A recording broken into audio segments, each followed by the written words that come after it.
G T education മറ്റു വീഡിയോയിലേക്ക് സ്വാഗതം. ഇന്ന് നമ്മൾ സെക്ഷൻ ഫോർമുല വെച്ചുള്ള ഒരു പ്രോബ്ലമാണ് ചെയ്യുന്നത്. അപ്പോൾ ഈ സെക്ഷൻ ഫോർമുലയുടെ യഥാർത്ഥ മീനിങ് നമ്മൾ മനസ്സിലാക്കണം. അപ്പോൾ ക്വസ്റ്റ്യൻ നമുക്ക് അത് സബ്സ്റ്റിറ്റ്യൂട്ട് ചെയ്ത് ആർക്കും ചെയ്യാൻ പറ്റുന്നുണ്ടാവും. അപ്പോൾ ഇതിന്റെ യഥാർത്ഥ മീനിങ് എന്താണെന്നുള്ളത് ഒരു സിമ്പിൾ പ്രോബ്ലത്തിലൂടെ ഞാൻ പറയാനായിട്ട് ശ്രമിക്കുകയാണ്. അപ്പോൾ നിങ്ങൾക്ക് അത് ഈസി ആയിട്ട് മനസ്സിലാവും. നിങ്ങൾ ആദ്യമായിട്ടാണ് ചാനൽ കാണുന്നത്, തീർച്ചയായിട്ടും സബ്സ്ക്രൈബ് ചെയ്യുക. ഈ ഒരു പോർഷൻ ICSE 10th-നും +1 സ്റ്റേറ്റിനും CBSEക്കും വരുന്ന ഒരു ഭാഗമാണ്. അപ്പോൾ നമുക്ക് ചോദ്യത്തിലേക്ക് പോകാം. Find the coordinates of point P which divides the joint of A 4,5 and B 6,3 in the ratio 2:5. ഈ ചോദ്യത്തിന്റെ മീനിങ് എന്ന് പറയുന്നത് P എന്ന് പറയുന്ന കോർഡിനേറ്റ്സ് കണ്ടുപിടിക്കുക.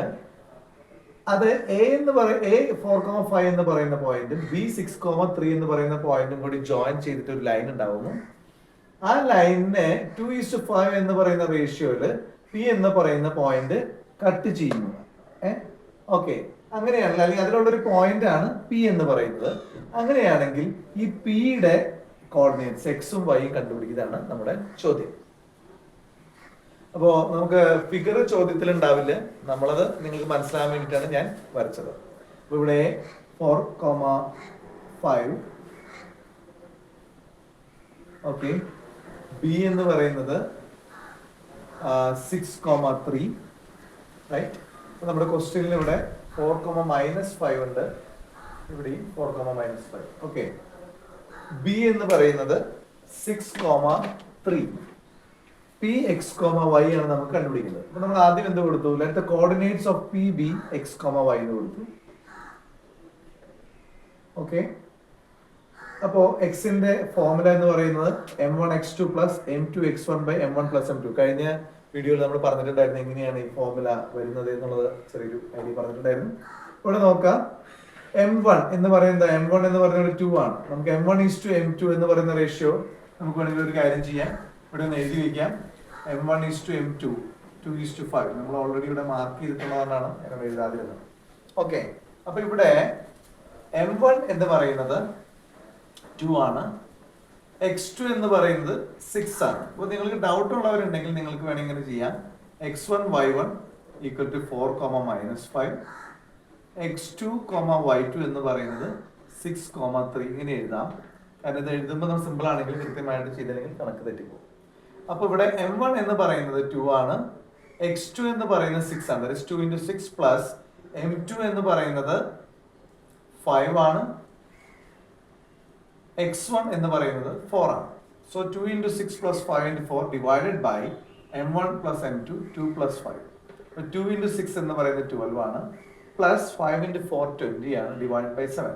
So 12 + 20 32/7. Likewise, we can also find out the y coordinate. The equation is y is equal to m1 y2 plus m2 y1 by m1 plus m2. ഇവിടെ m1 എന്ന് പറയുന്നത് എത്രയാണ്? 2 into y2 എത്രയാണ്? y2 എന്ന് പറയുന്നത് 3 ആണ്, 2 × 3 plus m2 എന്ന് പറയുന്നത് എത്രയാണ്? 5 ആണ്, 5 into y1 എന്ന് പറയുന്നത് -5 ആണ്. ഓക്കെ, ഇവിടെ ഓൾറെഡി ഉണ്ട് -5 divided by m1 + m2, m1 2, m2 5. So 2 × 3 6 plus 5 × -5. So positive into negative, negative. So it's -25 divided by 7. ഇവിടെ നമുക്ക് ചില കുട്ടികൾക്ക് ബുദ്ധിമുട്ടുള്ളവർക്ക് വേണ്ടി ഞാനൊന്ന് പറയാണ്. ഒരെണ്ണം പോസിറ്റീവ് നമ്പറും മറ്റേത് നെഗറ്റീവ് നമ്പറുമാണ്. നമ്മൾ ആഡ് ചെയ്യുമ്പോൾ അതിന്റെ ഡിഫറൻസ് കണ്ടിട്ട് വലുതിന്റെ ചിഹ്നം ചേർക്കണം. അപ്പൊ 6 + -25. ഇപ്പോൾ ഡിഫറൻസ് എന്ന് പറയുന്നത് 19 ആണ്. ഇവിടെ വലുത് എന്ന് പറയുന്നത് നെഗറ്റീവ് നമ്പർ ആയതുകൊണ്ട് -19/7.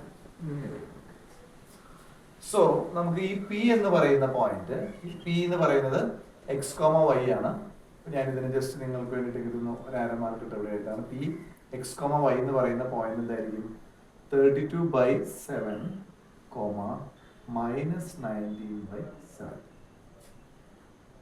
ഓക്കെ, അപ്പോ ഈ ഒരു ലൈനിനെ AM4-5 B63 എന്ന് പറയുന്ന ഒരു ലൈനിനെ 2:5 റേഷ്യോയിൽ P എന്ന് പറയുന്ന പോയിന്റ് ഡിവൈഡ് ചെയ്യുമ്പോൾ അവിടെയുള്ള എക്സ് കോർഡിനേറ്റും വൈ കോർഡിനേറ്റും കണ്ടുപിടിക്കാനാണ് ഈ ചോദ്യം ചോദിച്ചത്. അത് നമ്മൾ കണ്ടുപിടിച്ചു കഴിഞ്ഞു. നിങ്ങൾക്ക് ഇത് എല്ലാവർക്കും മനസ്സിലായെന്ന് വിചാരിക്കുന്നു. ഇതിൻ്റെ ഒരു ആപ്ലിക്കേഷൻ എവിടെയാണ് വരാന്നൊക്കെ നിങ്ങൾ ചിന്തിച്ചിട്ടുണ്ടോ? ഈ കോർഡിനേറ്റ് ജോമെട്രി വളരെ അപ്ലിക്കബിൾ ആയുള്ള ഒരു സാധനമാണ്. പ്രത്യേകിച്ച് സ്പേസ് സയൻസിലും ഒക്കെ കോർഡിനേറ്റ് ജോമെട്രി ഇത് വരുന്നുണ്ട്, പ്രത്യേകിച്ചും IT-യിലും ഒക്കെ ഇത് വരുന്നുണ്ട്. ഇതിൻ്റെ ആപ്ലിക്കേഷൻസിനെ കുറിച്ച് പറയാൻ നമുക്ക് അന്ന് തന്നെ ഒരു ക്ലാസ് വേണ്ടി വരും. അപ്പോൾ വളരെ ആപ്ലിക്കേഷനുള്ള ഒരു ഭാഗമാണ് ഇത്. അപ്പോൾ നിങ്ങളത് മനസ്സിലാക്കിയിട്ട് നന്നായിട്ട് പഠിക്കുക. അതുപോലെ തന്നെ നമ്മൾ ICSE സ്റ്റുഡൻസിന് വേണ്ടിയിട്ട് നിങ്ങൾക്ക് ഈ വെക്കേഷൻ ടൈമിൽ നിങ്ങൾക്ക് ബുദ്ധിമുട്ടുള്ള മാത്തമാറ്റിക്സ് പോർഷൻസ്, നിങ്ങളുടെ ചാപ്റ്റേഴ്സ്, സ്കൂളിലുള്ള ചാപ്റ്റേഴ്സിൻ്റെ ഒരു ട്യൂഷൻ നമ്മൾ അറേഞ്ച് ചെയ്യുന്നുണ്ട്. അത് പർട്ടിക്കുലർ ചാപ്റ്റർ ആയിട്ടോ അല്ലെങ്കിൽ കൂടുതൽ 3-4 ചാപ്റ്റേഴ്സ് വേണമെങ്കിലും ഓൺലൈനായിട്ടും ഓഫ്ലൈനായിട്ടും അതിൻ്റെ ട്യൂഷൻസ് അവൈലബിൾ ആണ്. അപ്പോൾ നിങ്ങൾക്ക് ആർക്കെങ്കിലും താല്പര്യമുണ്ടെങ്കിൽ അതിൽ കോൺടാക്ട് ചെയ്യുക. എന്തായാലും ഈ വർഷം നന്നായിട്ട് പഠിക്കുമെന്നുള്ള ഒരു ഉറച്ച തീരുമാനം എടുക്കുക. പ്രത്യേകം മാത്തമാറ്റിക്സിൻ്റെ കാര്യത്തിൽ മാക്സിമം പ്രോബ്ലംസ് ചെയ്യുക. മറ്റു വീഡിയോയുമായി നമുക്ക് വീണ്ടും കാണാം. അതുവരെ സൈനിങ് ഔട്ട്.